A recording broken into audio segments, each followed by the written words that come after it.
Hey there, and welcome to the Ukestuff channel, and welcome to this story about a project I just completed with my son.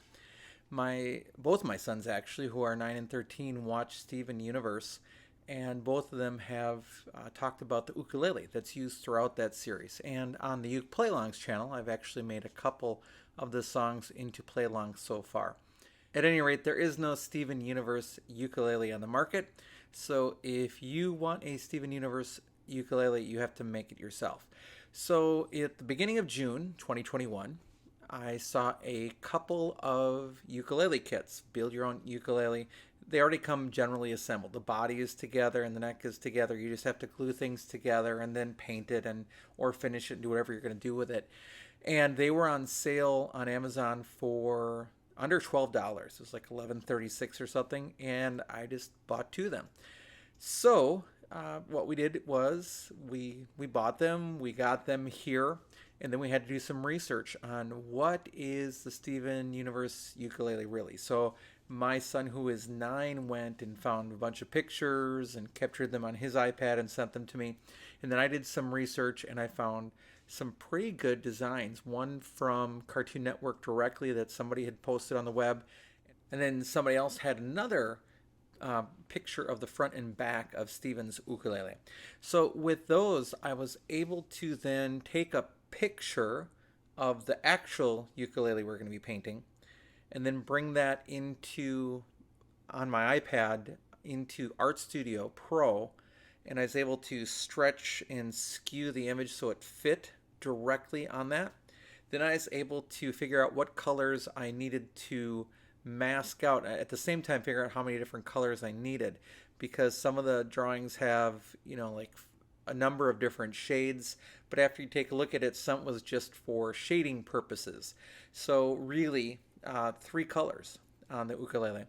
So I figured out what I needed to mask, and then I just eliminated everything else other than that area, made that black, and then asked a friend of mine to print that out on their Cricut. I knew the dimensions of the ukulele, I knew how wide it needed to be, and I sent that to them.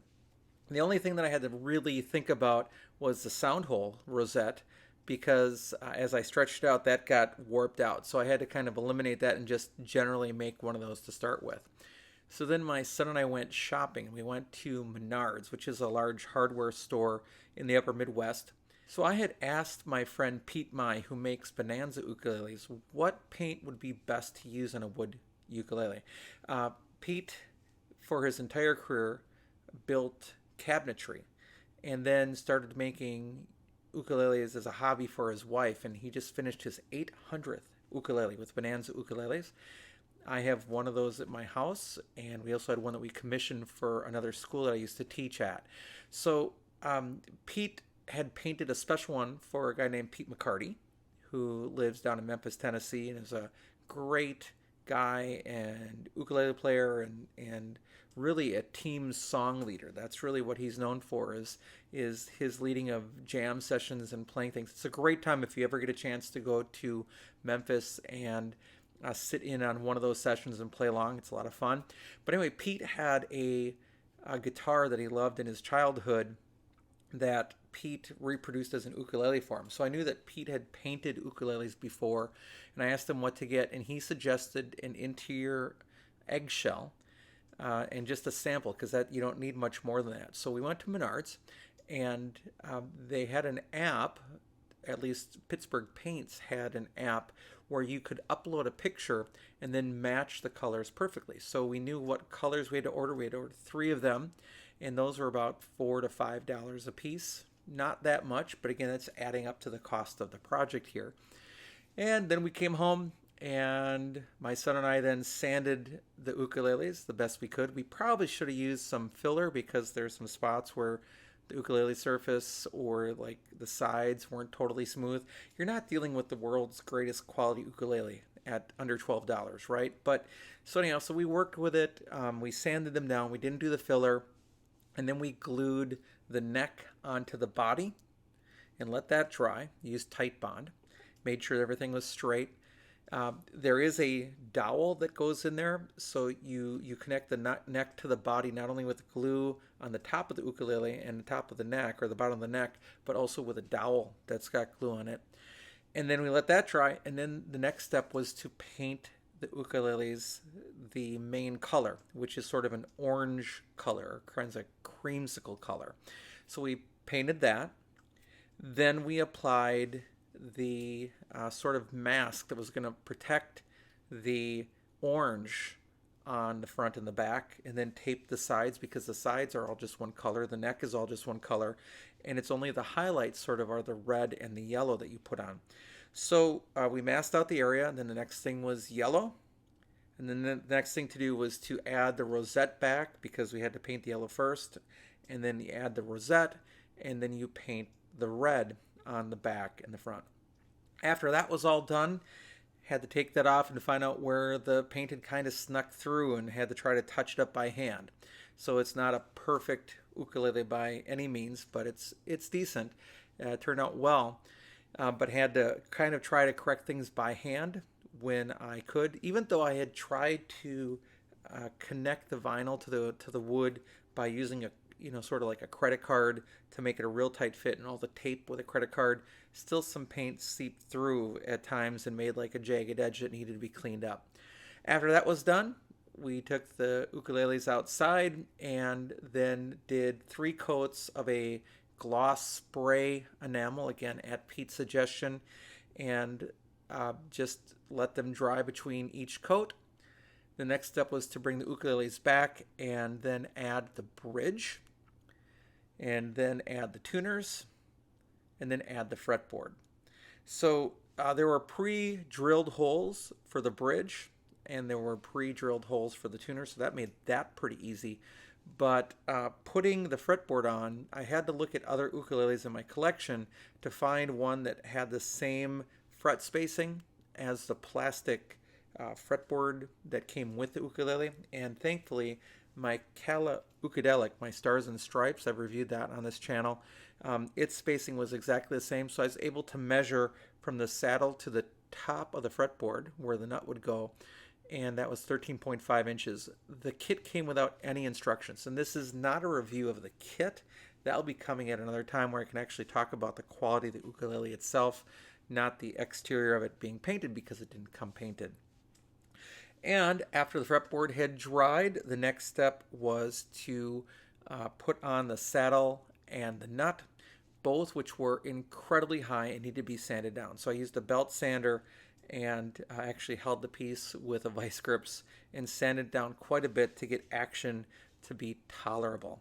So that was the next step, was to figure out where the nut and saddle had to be.